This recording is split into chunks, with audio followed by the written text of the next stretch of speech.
चलो right the next problem. आज का नेक्स्ट प्रॉब्लम देखते हैं। चलो टाइम ले लो अपना और सॉल्व करके दिखाओ।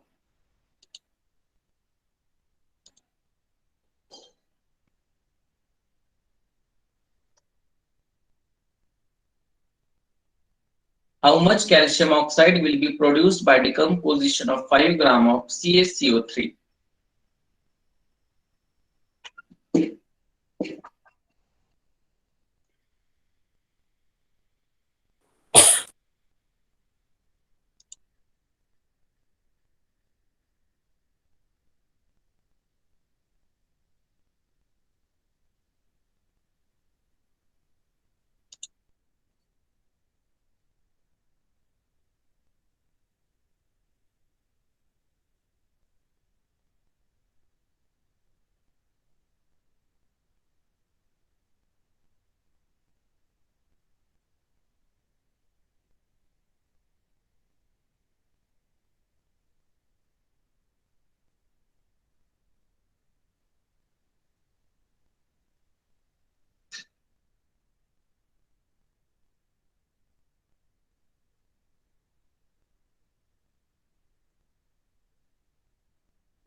चलो नवीरा, नोमान, ऋतुजा। उसके लिए सबसे पहले आपको रिएक्शन लिखना होगा। इसमें सबसे इंपॉर्टेंट है रिएक्शन का आना।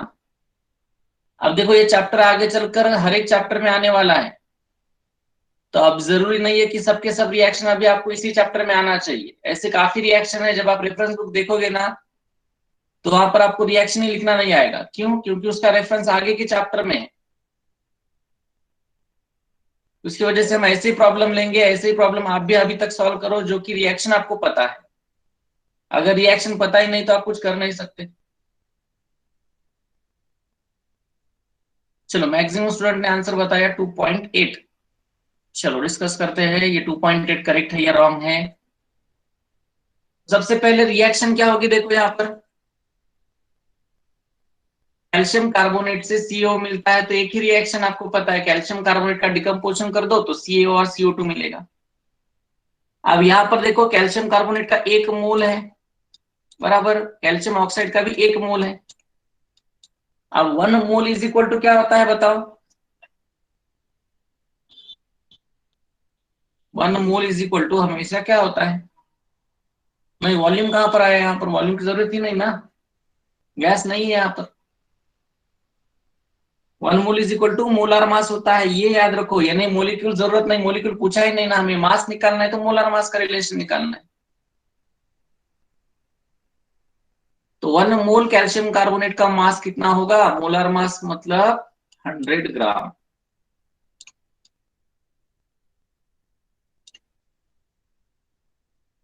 एंड 1 मोल कैल्शियम ऑक्साइड मतलब इसका मोलार मास कितना आएगा? Yes Pratiksha, correct, it should be 56 ग्राम।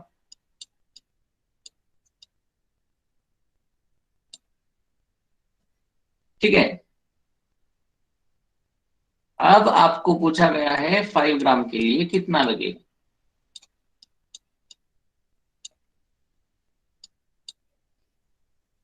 100 ग्राम के लिए 56 आपने निकाला, तो आपको पूछा है 5 ग्राम अगर मैं कैल्शियम कार्बोनेट का डिकम्पोजिशन कर देता हूं तो कितना ग्राम मुझे सीएओ मिलेगा। तो यक्स इज इक्वल टू क्या होगा? It is 56 into 5 divided by 100। ये सॉल्व करके देखो, ये आता है 2.8 ग्राम।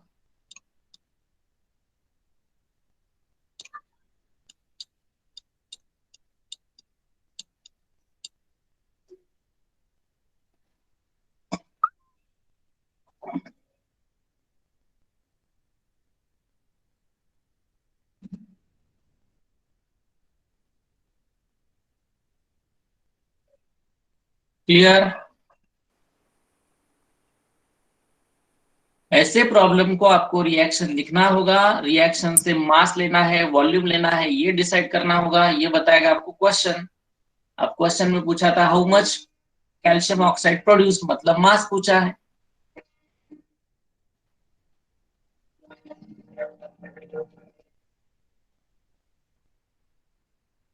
तो 100 ग्राम के लिए आएगा 56, 5 ग्राम के लिए कितना होगा x, x is equal to 56 into 5 divided by 100। The answer should be 2.8 ग्राम।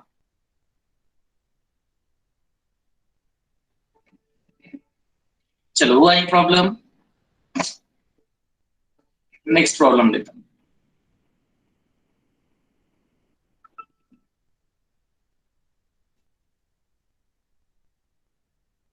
अब थोड़ा सोचने वाला प्रॉब्लम।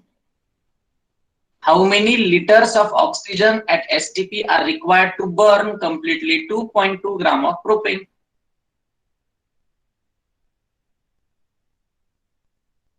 मतलब प्रोपेन को बर्न करना है, मतलब क्या करना है आपको।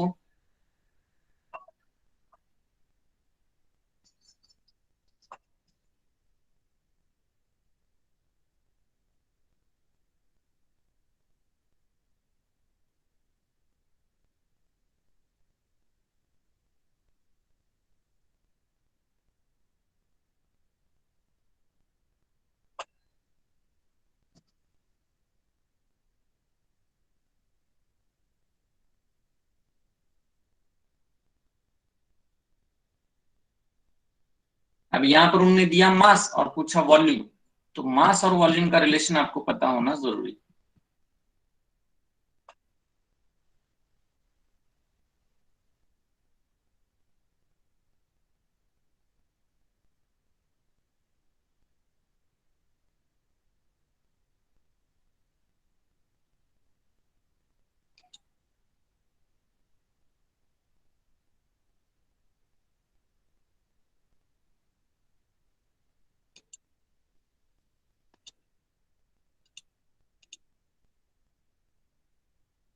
चलो सबसे पहले रिएक्शन लिखो,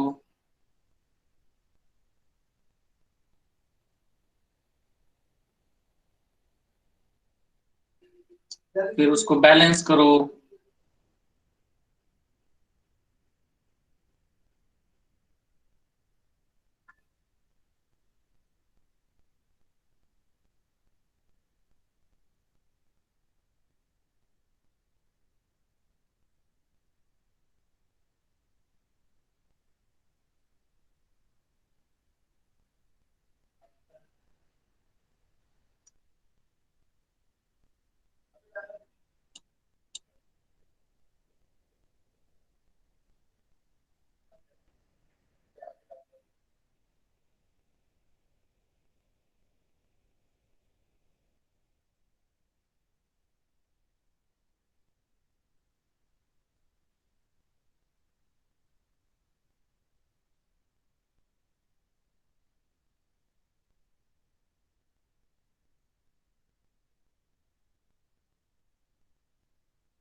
चलो देखते हैं क्या आंसर है।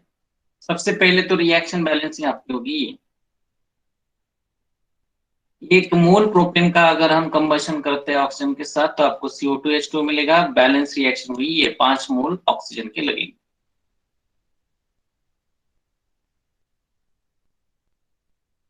5 मोल मतलब कितना लीटर बताओ कोई।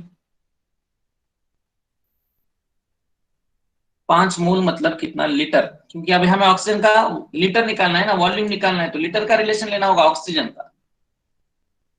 चलो very good very good very good very good. मैं यहाँ पर ऐसा लिखूं तो चलेगा 5 × 22.4 बराबर इतना लिख देता हूं। चलो जिनको पता नहीं, ये 112 आता है करेक्ट है, लेकिन मैं इसको ऐसा लिखता हूं, जिनको पता नहीं उनके लिए बता देता हूं। एक मोल कौन सा भी गैस ले लो तो वो ऑक्युपाइड करता है 22.2 लीटर, 22.4 लीटर। तो 5 मोल के लिए कितना आएगा, तो इतना आएगा 112 आएगा। ठीक है। अब यहां पर एक मोल है, अब यहां पर मैं वॉल्यूम लिखूं या मास लिखूं, बताओ इसके नीचे वॉल्यूम लिखूं या मास लिखूं।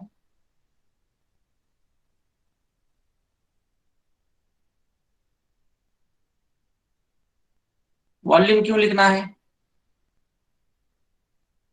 अरे हमें दिया क्या है प्रोपेन का, देखो क्या दिया है, मास दिया है ना, वही लिखना होगा हमें, वॉल्यूम लिख के जरूरत नहीं हमें। हमें प्रोपेन का क्या दिया है, मास दिया या वॉल्यूम दिया, मास दिया ना तो मास लिखना होगा। ऑक्सीजन का हमें क्या पूछा है, लीटर, वॉल्यूम पूछा है तो वॉल्यूम लिखना होगा। तो ये आपको डिसाइड करना है।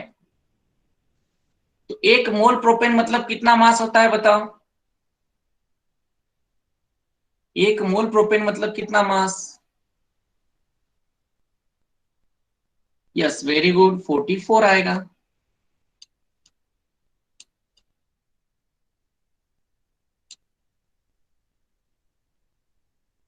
1 मोल बराबर कितना आएगा, 44, क्योंकि मोलार मास जितना है, मोलार मास अब निकालो इसका।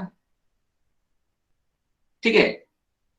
अब आपको पूछा है, ये एक्चुअल रिएक्शन कहती है, अगर मैं रिएक्शन में इस रिएक्शन से जाऊं, जब मैं 44 ग्राम प्रोपेन लूं तो मुझे 112 लीटर ऑक्सीजन लगता है। लेकिन आपको उतना दिया ही नहीं, उन्होंने आपको क्या दिया है, 2.2 ग्राम ले लो प्रोपेन का। तो मैंने यहां लिया 2.2 gram, will require X. X is equal to, इस लिखता हूं 2.2 इंटू 5 इंटू 22.4 डिवाइडेड बाय 44। अब इसको तो सॉल्व करना है आपको।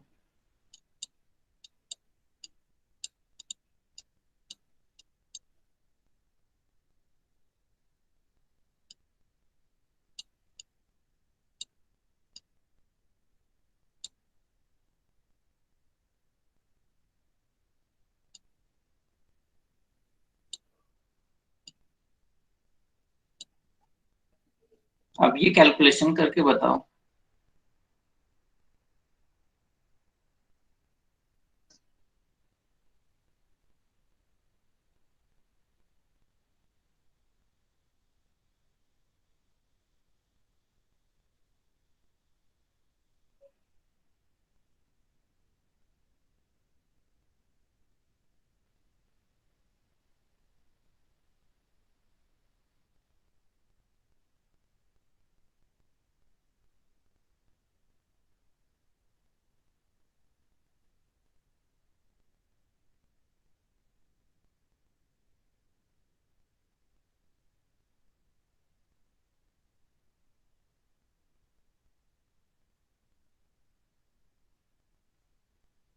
कितना आएगा, 5.6।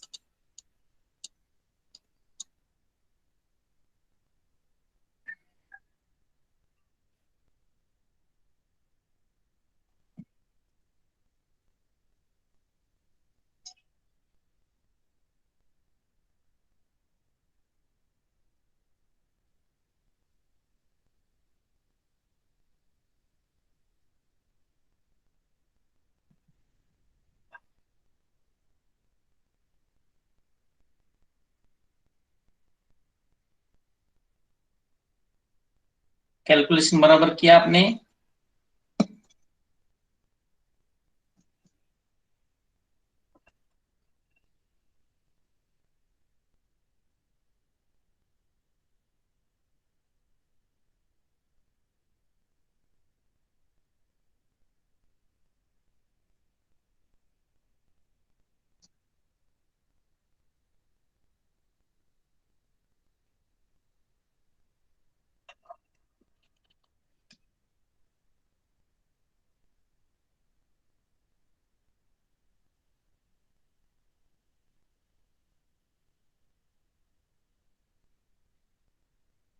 देखो एक बार,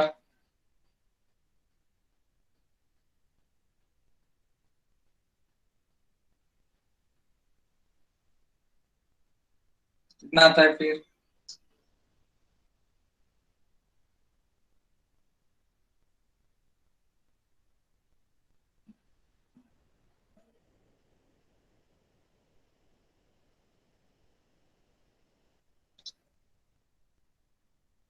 चलो सही है ये, 5.6 लीटर। ओके चलो आगे बढ़ते हैं। Right the next.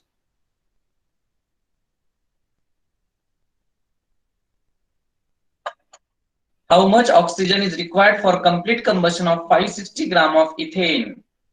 सॉरी, यहाँ पर गलती है, ये इथीन है।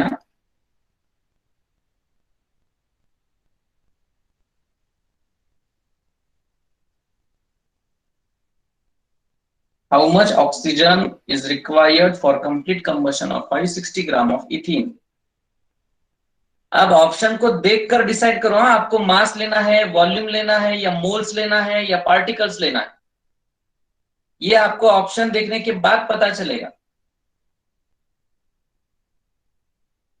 अब मुझे बताओ, यहाँ पर मास मास का रिलेशन लोगे, या मास वॉल्यूम का लोगे, या वॉल्यूम वॉल्यूम का लोगे, या मास नंबर ऑफ मोल्स का लोगे? मास मास का रिलेशन, क्योंकि आपको दिया भी मास है और निकालना भी मास है, लेकिन सिर्फ आपको ऑप्शन किसमें दिए?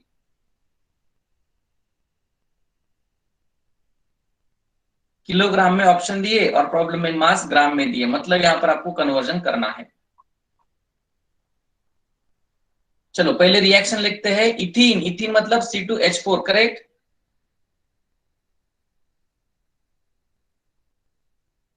इसका कंबशन कर दो, कंबशन रिएक्शन तो आना चाहिए, ऑर्गेनिक में हुआ आपका।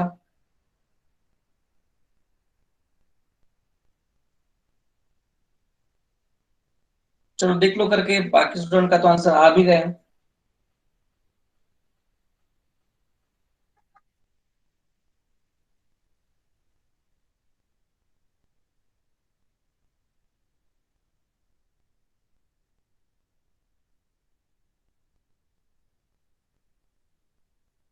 चलो मैक्सिमम स्टूडेंट ने बी बताया है, चलो देखते हैं बी करेक्ट है या नहीं। अब सबसे पहले मुझे बताओ, एक मोल जो इथीन है, ये कितने मोल देता है ऑक्सीजन? 3 मोल। एक मोल इथीन का मास बताओ कितना आएगा? एक मोल इथीन का मास, चलो वेरी गुड शैला, 28 आएगा। 3 मोल ऑक्सीजन का मास कितना आएगा? चलो वेरी गुड, 96। चलो अब आप प्रोग्रेस कर रहे हो। हाँ? अब प्रॉब्लम में आपको कितना इथीन दिया? 560, करेक्ट। तो ऑक्सीजन कितना लगेगा? x। चलो क्रॉस कर दो।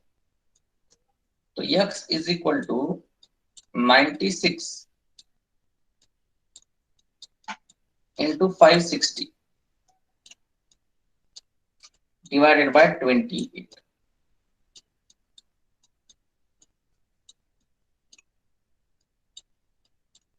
ये आया 19200। लेकिन ये किस में आया? ग्राम में आया, क्योंकि आपने सब ये ग्राम में लिया था, ये ग्राम में लिया, ये ग्राम में लिया, ये ग्राम में लिया, तो ये भी किस में आएगा? ग्राम में आएगा। लेकिन ऑप्शन तो दिए किलोग्राम में।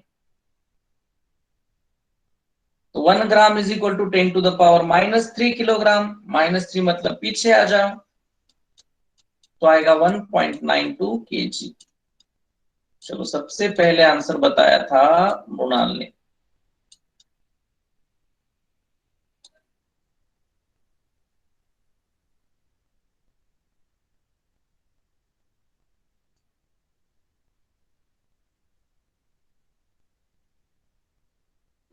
इतने आसान है, एक बार आपको कॉन्सेप्ट समझ में आ गया तो प्रॉब्लम कुछ नहीं है, काफी सिंपल है, सिर्फ कैलकुलेशन आपका अच्छा होना चाहिए। और दूसरी बात, आपको रिएक्शन लिखना आना चाहिए। तो combustion reaction most of the आपकी हो चुकी है ऑर्गेनिक सेक्शन में, एटलीस्ट कंबशन रिएक्शन तो आना ही चाहिए आपको। चलो किसी को डाउट है तो पूछो अभी। हाँ, कैलकुलेशन का डाउट मत पूछो। फिर से रिपीट करने को मत बोला। रिपीट करना है मतलब हमें 10-15 मिनट लगते हैं, उससे बेटर होगा आप ऑफलाइन लेक्चर देखें। हाँ, किसी स्टेप में आपको डाउट लगता है, ऐसा ही क्यों लिया, यही क्यों हुआ, हाँ ऐसा डाउट है तो पूछो। डाउट मतलब शॉर्ट डाउट होता है, तो पूरा का पूरा क्वेश्चन रिपीट नहीं होता। हाँ, कुछ कुछ उनको अगर मैंने पूछा डाउट क्या है, बोले तो बोलते पूरा रिपीट कर दो सर पहले से।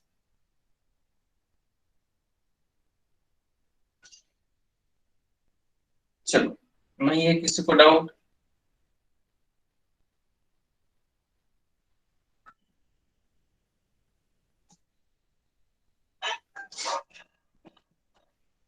चलो नेक्स्ट प्रॉब्लम। अब ये थोड़ा सोचने वाला प्रॉब्लम है।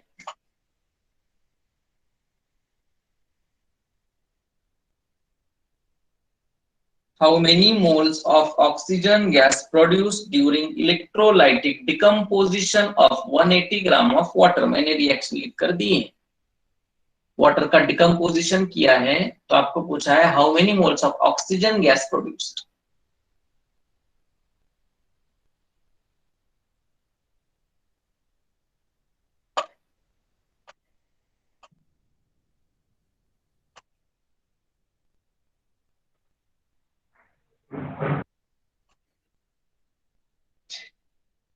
रिलेशन किसका किसके साथ निकालना है ये समझ में आना चाहिए बस।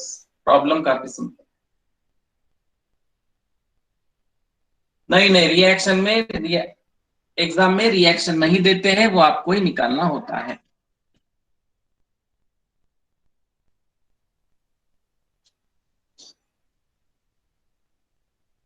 रिएक्शन नहीं दी जाती है ना।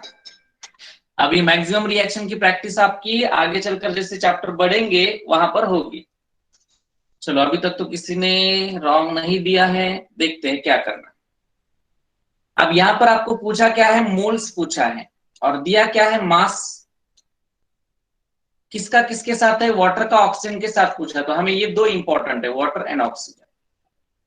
तो यहां पर देखो 2 मोल वाटर, वाटर का मास दिया है तो वाटर को कन्वर्ट करना होगा मास में। 2 मोल वाटर मतलब कितना ग्राम?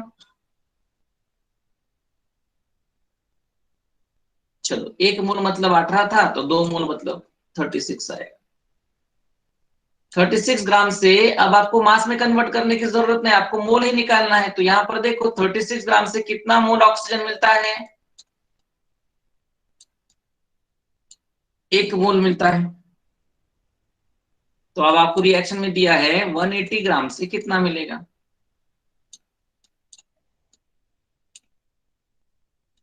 तो x is equal to 180 into 1 divided by 36,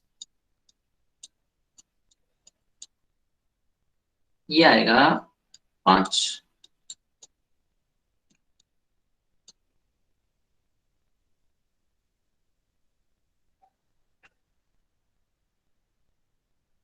तो करेक्ट आंसर होगा बी।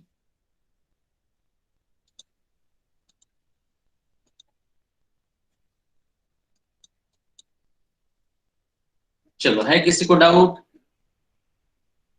ये समझ कर ले लो, मैंने ये ग्राम और ये मोल में क्यों रखा।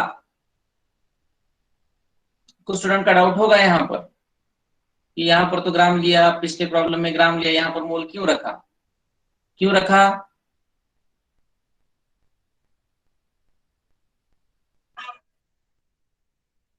क्योंकि आपको मोल निकालना है ऑक्सीजन के। यस। हाँ ऑप्शन, वेरी गुड। चलो चलो चलो, समझ में आ गया आपको। ऐसे काफी प्रॉब्लम लेंगे आप, 2-3 दिन ऐसी प्रॉब्लम लेंगे आज, क्योंकि ये चैप्टर आधा है।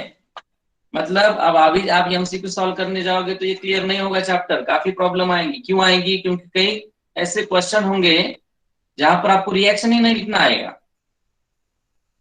तो ऐसे क्वेश्चन आप छोड़ दो या रिएक्शन मुझे पूछो फिलहाल। हाँ, और ये कैसा होता है देखो, स्कॉलरशिप सर्वांनी दिली,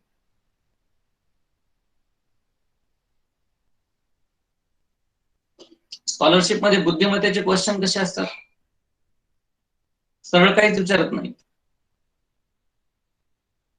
आईक्यू लेवल के क्वेश्चंस आपको घुमा फिरा कर पूछते हैं। तो इस चैप्टर के क्वेश्चन ऐसे ही है, घुमा फिरा कर पूछने वाले हैं, कंफ्यूज करने वाले हैं। तो आपको कंफ्यूज नहीं होना है। हाँ घूमन फिरून विचार, तो अब आपको कंफ्यूज नहीं होना है। चलो अब देखते हैं एक और next type, next question, question मतलब नेक्स्ट पॉइंट है, उसके ऊपर कुछ प्रॉब्लम्स है। और ये यही नहीं 11th का ही नहीं, 12th का भी डिफिकल्ट पोर्शन है। लिमिटिंग रिएजेंट या लिमिटिंग रिएक्टेंट भी बोल सकते हैं।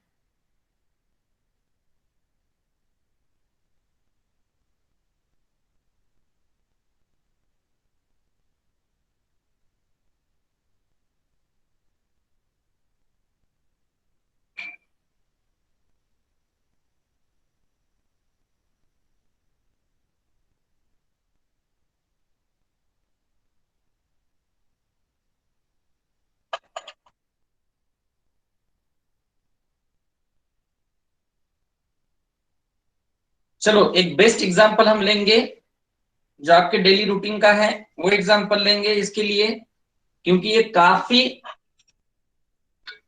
कंफ्यूजन वाला पॉइंट है, लिमिटिंग रिएक्टेंट वाला। तो इसको मैं एग्जांपल दूंगा, उस एग्जांपल से आपको इसको समझकर लेना होगा। डायरेक्ट अगर मैं केमिस्ट्री के लैंग्वेज में बताऊंगा तो ये कुछ समझ में नहीं आएगा, आएगा भी तो 2 दिन के लिए याद रहेगा, तीसरे दिन आप भूल जाओ।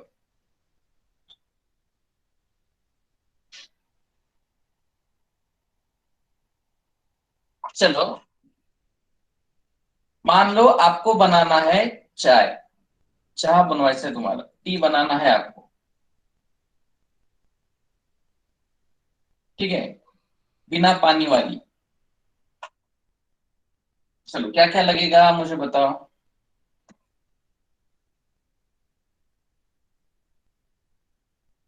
चलो मिल्क लगेगा, शुगर लगेगी, और टी पाउडर लगेगा। सबको पता है ये।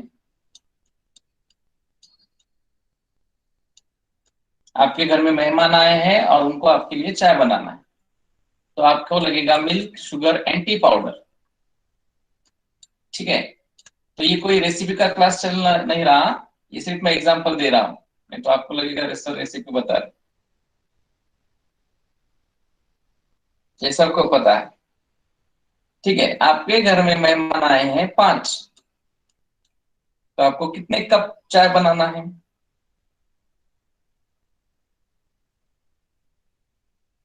हाँ, और यहाँ पर एडजस्टमेंट वाला पॉइंट नहीं बताना आपने, हाँ, एडजस्टमेंट वाला पॉइंट पॉइंट नहीं बताना है आपको, जो सही है, रियल में है, फैक्ट है, वही बताना है। चलो हर एक आप डिसाइड करो, आप मुझे बताओ 1 कप के लिए कितनी शुगर लगेगी।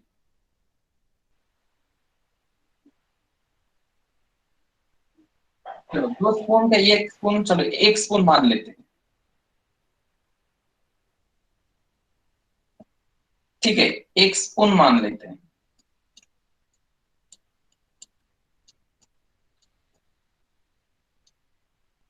ठीक है। तो 5 कप के लिए कितनी लगेगी, 5 स्पून लगेगी, करेक्ट। सॉरी, ये यहां पर लिखा मैंने, शुगर की तरफ लिखना चाहिए, अच्छा। चलो कितने कप दूध लगेगा, मिल्क कितने कप लगेगा। चलो 5 कप, पानी नहीं डालना पहले ही बताया मैंने। अब ऐसा नहीं बताना sir, full gas, full cup भर के थोड़ी थोड़ी पीने वाले, ठीक है। तो समझ में आ रहा है ना आपको क्या बताना है, 5 cup sugar, sorry, 5 cup milk लगेगा।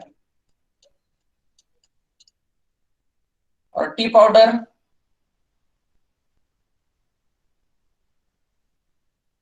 चलो मान लेते हैं आधा चमचा।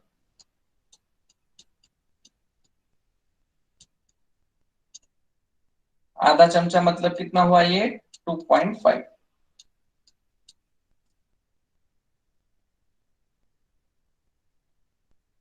क्लियर।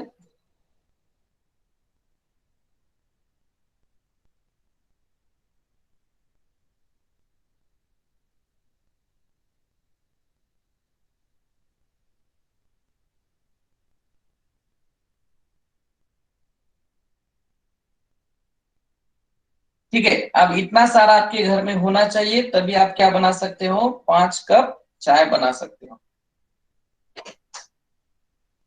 अब आप जब चाय बनाने के लिए गए, आपने देखा मिल्क तो 5 कप है मेरे पास, टी पाउडर भी मेरे पास 2.5 स्पून है, लेकिन आपने जब शुगर के डब्बे में देखा तो आपको मिला 4 स्पून शुगर।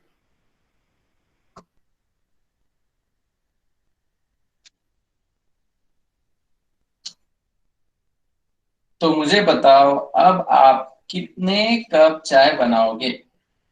एडजस्टमेंट नहीं, मैंने पहले कहा एडजस्टमेंट नहीं, सीधा सीधा बताना। चलो वेरी गुड, कितना बनाओगे आप? 4। बनाना था आपको 5, लेकिन बनाए आपने कितने कप? 4 कप। क्यों ऐसा हुआ?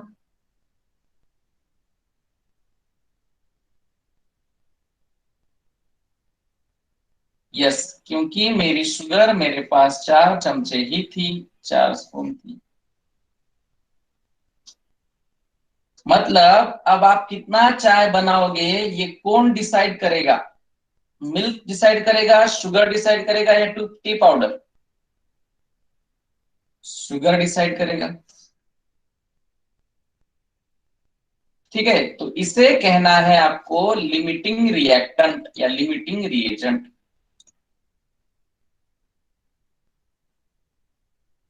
अब देखो, आपके पास 5 कप मिल्क था, क्या आपने 5 के 5 कप मिल्क यूज किया? आपका 1 कप बचा। ठीक है, इसमें से जो भी हो आधा चमचा आपका टी पाउडर भी बचा, लेकिन ये पूरा का पूरा यूटिलाइज हुआ 0।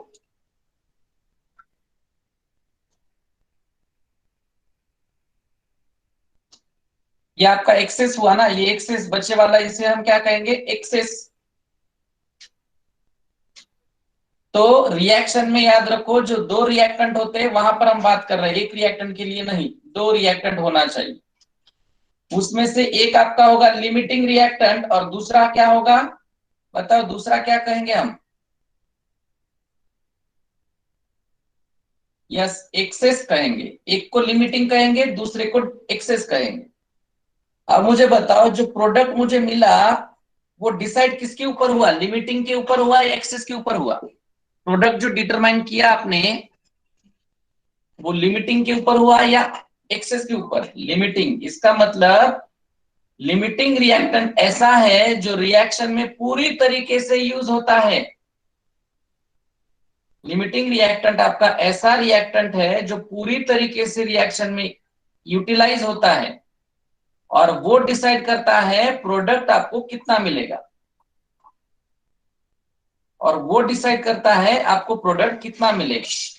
मतलब the amount of product is determined by limiting reactant.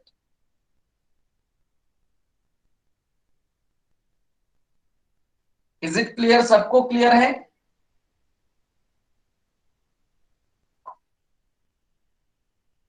चलो ये एग्जांपल याद रखो। आप लिमिटिंग रिएक्टेंट की डेफिनेशन देखो।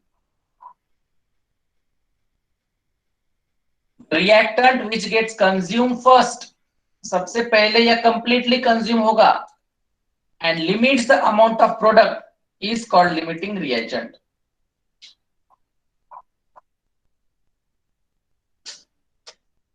Is called limiting reagent.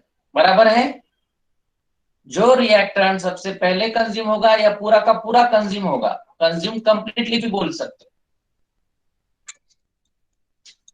और वो लिमिट कर देगा आपके प्रोडक्ट को। आपको 5 कप चाय बनाना था, लेकिन आपने 4 ही कप बनाई, लिमिटेशन आ गए।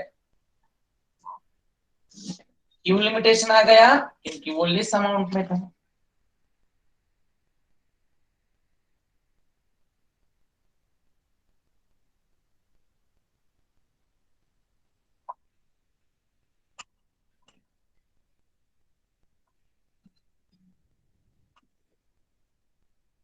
चलो आइए अब रिएक्शन में देखते हैं। यहाँ पर ए का 1 मोल है और बी का भी 1 मोल है। ये स्टैंडर्ड रिएक्शन कहती है। मतलब आपको जो 5 कप चाय बनाना था ना, मतलब 1 मोल आपको टी बनाना था।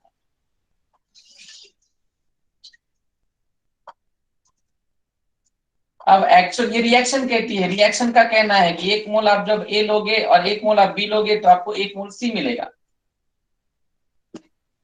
लेकिन एक्चुअल में मुझे क्या मिला, देखो यहां पर मिला, लगा 2 मोल ए का लगा एक्चुअल में, और बी का लगा 1 ही मोल। एक्चुअल में ये हुआ। तो मुझे बताओ इसमें से लिमिटिंग रिएक्टेंट कौन है, ए या B? Is it clear? B is a limiting reactant, क्योंकि लेस अमाउंट में है ना वो, और वो ही डिसाइड करेगा अपना प्रोडक्ट कितना बनेगा, 1 मोल बनेगा।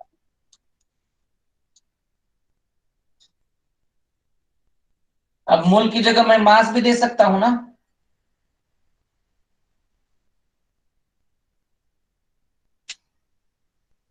चलो अब ऐसे ही प्रॉब्लम को हम देखते हैं। चलिए डेफिनेशन हुई, एग्जांपल मत लिखो ये अभी, ये काम करना, सिर्फ डेफिनेशन लिखो।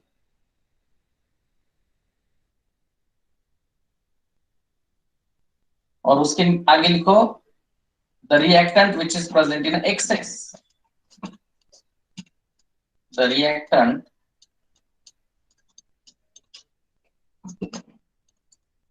which is present in excess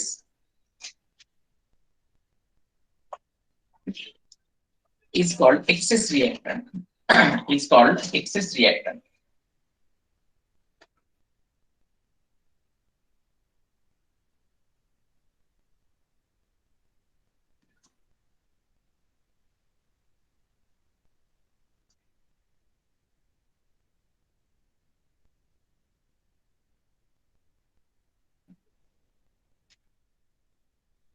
The reactant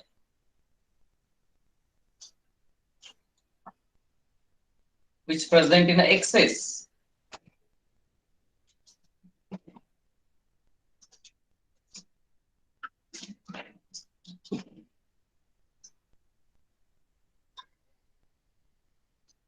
the reactant which present in excess is called as a excess reactant.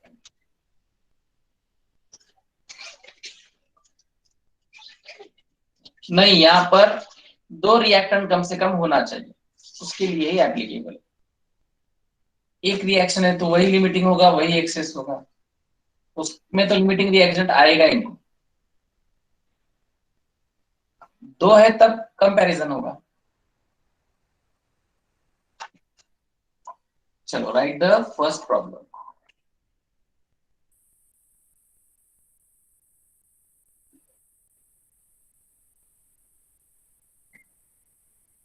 In a reaction container, 100 gram of H2 and 100 gram of chlorine are mixed for the formation of HCl gas.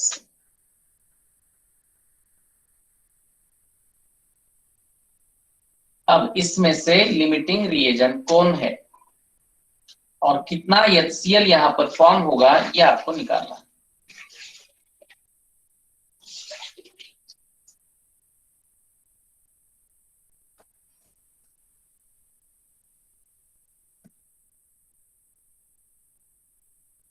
नहीं, product कितने भी रहने दो, वो जरूरी नहीं है product का, एक से ज्यादा भी रहने दो, कोई प्रॉब्लम नहीं।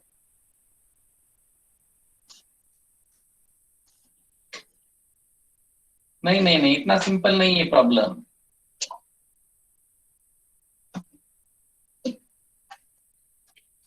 आप देखकर नहीं बता सकते, आपको प्रॉब्लम सॉल्व करके ही डिसाइड करना होगा एक्चुअल में कितना होगा।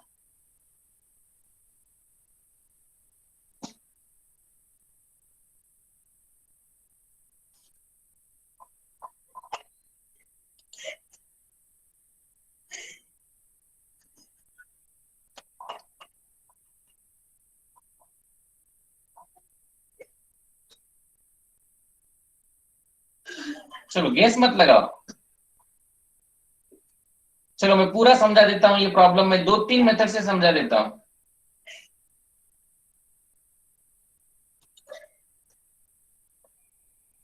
चलो सबसे पहले रिएक्शन लिखकर बताओ मुझे। रिएक्शन लिखना जरूरी है, एटलीस्ट रिएक्टेंट तो भी लिखना जरूरी है। चलो रिएक्शन पूरा लिखो यार।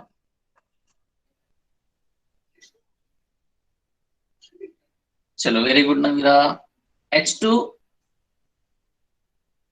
plus Cl2 gives to HCl, correct. अब स्टैंडर्ड रिएक्शन के अकॉर्डिंग, अब प्रॉब्लम में आपको क्या दिया है, मास दिया है ना, तो मास का ही रिलेशन लेना है। मुझे बताओ, 1 मोल,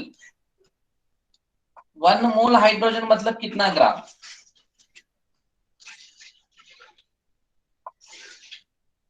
2 ग्राम, बराबर। 1 मोल क्लोरीन मतलब कितना ग्राम बताओ? चलो वेरी गुड, 35.5 प्लस 35.5 71 आएगा। 2 क्लोरीन है ना यहाँ पर, 35.5 कैसे आएगा, डबल है वो। और 2 मोल HCl मतलब कितना?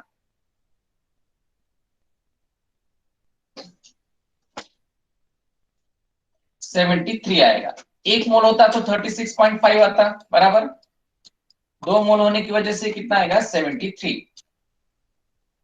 ये क्या था, थियोरेटिकल। आपने जब रिएक्शन लिखी तो आपको पता चला इतना ग्राम, 2 ग्राम हाइड्रोजन लेना, 71 ग्राम क्लोरीन लेने के बाद मुझे 73 ग्राम HCl मिलता है। ये थियोरेटिकल है, अभी आपने प्रैक्टिकल किया ही नहीं। थियोरेटिकली मुझे बताया गया है कि आप जब 2 ग्राम हाइड्रोजन लोगे, 71 ग्राम क्लोरीन लोगे, तब आपको 73 ग्राम HCl मिलता है, बराबर। इसे हम कहेंगे थियोरेटिकल एजम्पशन। इसे हम क्या कहेंगे, थियोरेटिकल, करेक्ट। ये रिएक्शन से लिखा मैंने, थियोरेटिकल। अब एक्चुअल में आपको क्या कहा गया है, आप 100 ग्राम हाइड्रोजन को ले लो। आप 100 ग्राम हाइड्रोजन को ले लो और 100 ग्राम क्लोरीन को ले लो, एक्चुअल में कहा गया, तो मैंने लिया। अब मुझे पता नहीं HCl कितना मिला, वही तो मुझे निकालना है। लेकिन मुझे ये पता है, दोनों में से जो लिमिटिंग है ना, उससे हम क्या कर सकते हैं, HCl का अमाउंट निकाल सकते हैं। दोनों में से जो लिमिटिंग है ना, पहले वो निकालना होगा, लिमिटिंग कौन है। लिमिटिंग निकालने के बाद ही हम क्या कर सकते हैं, HCl, क्योंकि हमने देखा डेफिनेशन क्या है। अमाउंट ऑफ प्रोडक्ट कौन डिसाइड करता है, लिमिटिंग डिसाइड करता है, ये एक्सेस।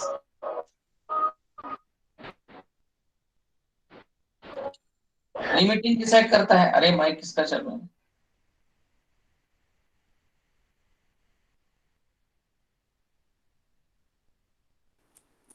अब सबसे पहले मुझे क्या करना होगा, लिमिटिंग कौन है ये देखना होगा।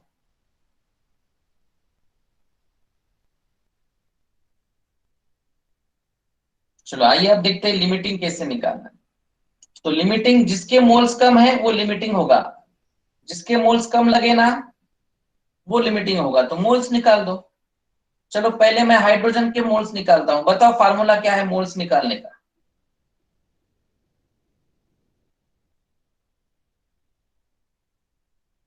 बताओ फार्मूला क्या है हाइड्रोजन का मोल निकालने का। Yes very good Aditya, W/M है।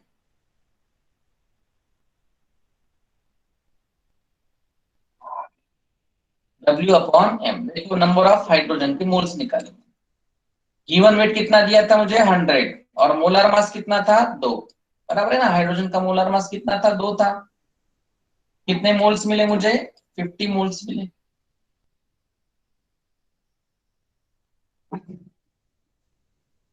इस क्लियर।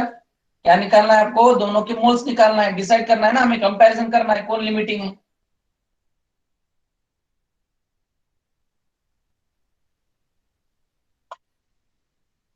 क्लोरीन के देख लेते हैं, चलो क्लोरीन का कितना आएगा बताओ कोई, ऐसे given weight upon molar mass.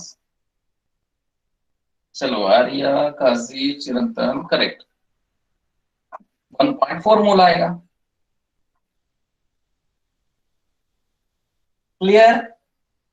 अब आप आसानी से बना सकते हो, बताओ इसमें से लिमिटिंग कौन है।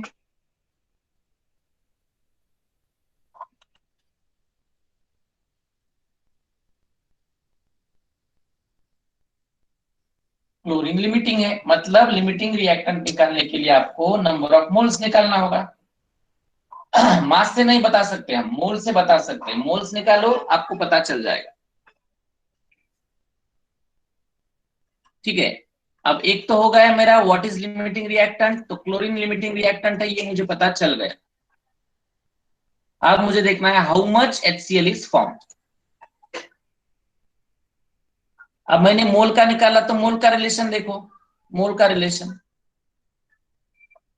मुझे बताओ। अब यहां पर HCl का, क्लोरीन का एक मोल है, बराबर। एक मोल क्लोरीन से, एक मोल क्लोरीन से कितना मोल HCl मिलता है, बताओ मुझे पहले।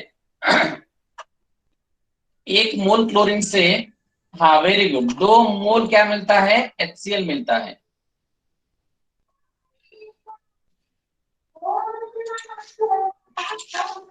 करेक्ट।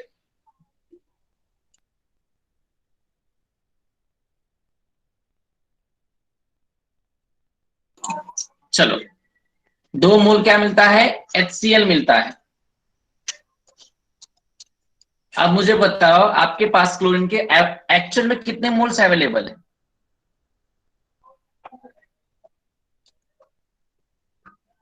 1.4, तो 1.4 से कितने मोल्स मिलेंगे,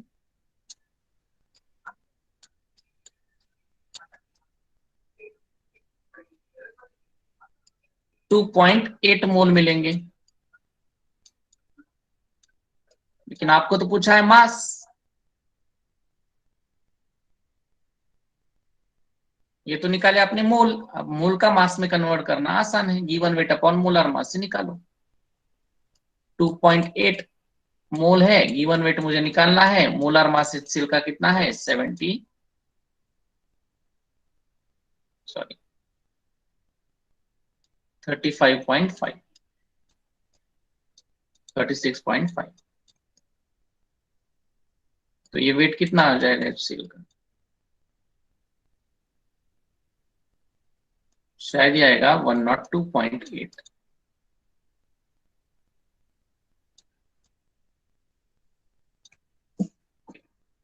पहले ये इतना लिख कर ले लो,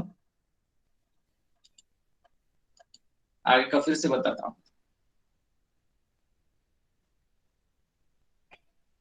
पहला इतना लिखो।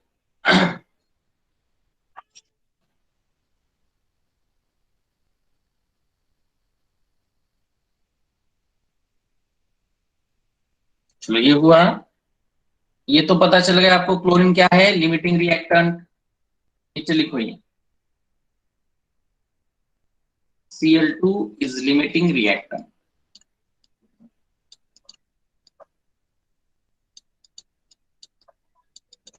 is limiting reactant, या रिएजेंट भी बोल सकते, कोई problem.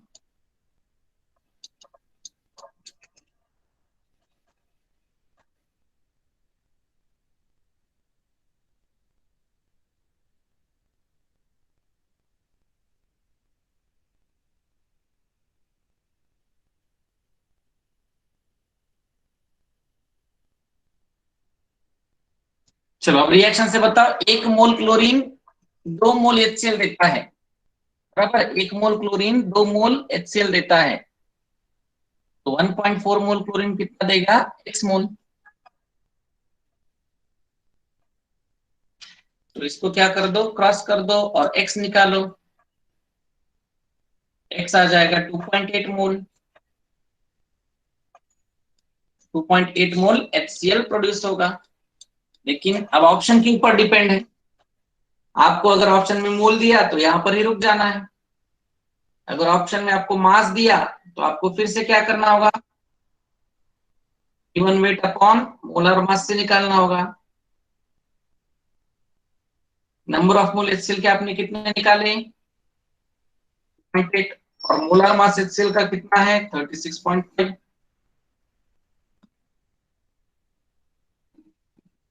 So the answer should be कितना आएगा,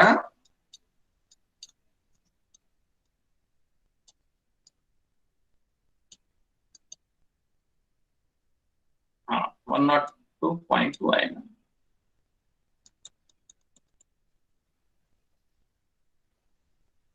जो भी अप्रोक्सीमेट जो भी करके देख लो तो इतना ग्राम आ जाएगा। ये हुआ मेरा फाइनल आंसर।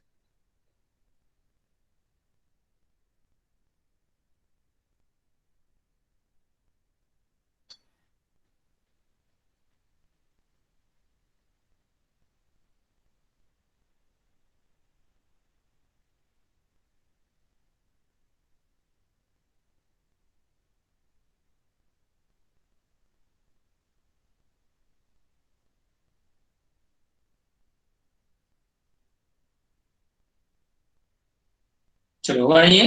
तो यहाँ पर आज रुकते हैं हम, बाकी प्रॉब्लम्स कर लेंगे। Okay, thank you very much.